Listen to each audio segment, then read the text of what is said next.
So Java server pages, JSP actions. So JSP actions use constructs in XML syntax to control the behavior of the servlet engine, and you can dynamically insert a file, reuse Java Beans components, forward the user to another page, or generate HTML for Java plugin. So there is only one syntax for action element as it conforms to XML standard. JSP action name attribute equal to value.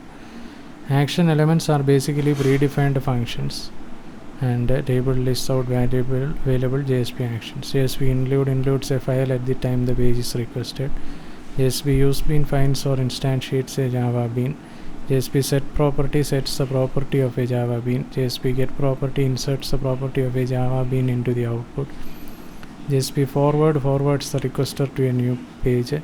JSP plugin generates browser-specific code that makes an object or embed tag for the Java plugin.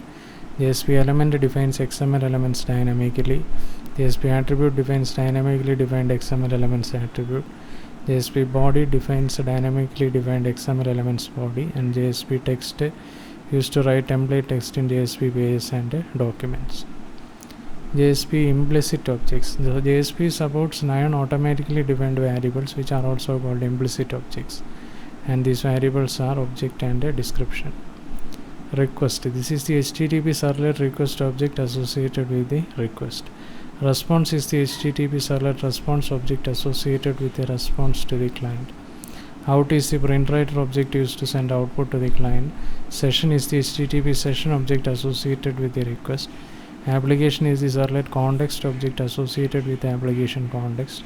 Config is the servlet config object associated with the page. Page context encapsulates use of server-specific features like higher performance JSP writers. And page is simply a synonym for this and is used to call the methods defined by translated servlet class.